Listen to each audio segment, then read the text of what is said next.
ഈ അമ്മയുടെ വീഡിയോ ഇതിനു മുമ്പ് നമ്മൾ കണ്ടിട്ടുണ്ടല്ലേ. അന്ന് കച്ചവടമൊന്നും നടക്കാതെ ഈ അമ്മ കരഞ്ഞുകൊണ്ടിരിക്കുന്ന സമയത്ത് ശ്രീ ഹുസൈൻ മൻസൂരി അവിടെ എത്തുമായിരുന്നു അല്ലേ, സഹായിക്കാൻ വേണ്ടിയിട്ട്. അതിനുശേഷം രണ്ടാമത് ഈ അമ്മയെ കാണാൻ വേണ്ടിയിട്ട് വന്നതാണ് സുഖവിവരങ്ങൾ അന്വേഷിക്കുക. അതോടൊപ്പം തന്നെ പുള്ളിക്കാരൻ ചെയ്തു കൊടുക്കുന്ന കാര്യങ്ങളെന്ന് നോക്കിക്കേ. ഭക്ഷണ സാധനങ്ങൾ, ഒത്തിരി ഭക്ഷണ സാധനങ്ങൾ കൊണ്ടുപോയി കൊടുക്കുന്നത് അമ്മയ്ക്ക്.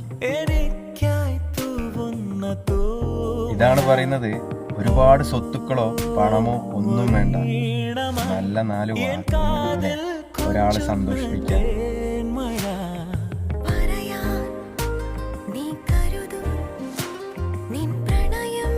വെറുതെ അല്ല ഇങ്ങേര് പാവപ്പെട്ടവരുടെ പ്രിയപ്പെട്ടവനായത്.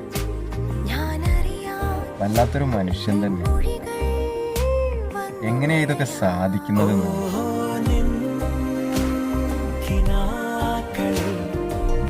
എന്തായാലും ദൈവം ഇനിയും ഒരുപാട് നല്ല കാര്യങ്ങൾ ചെയ്യും ഇദ്ദേഹത്തെ.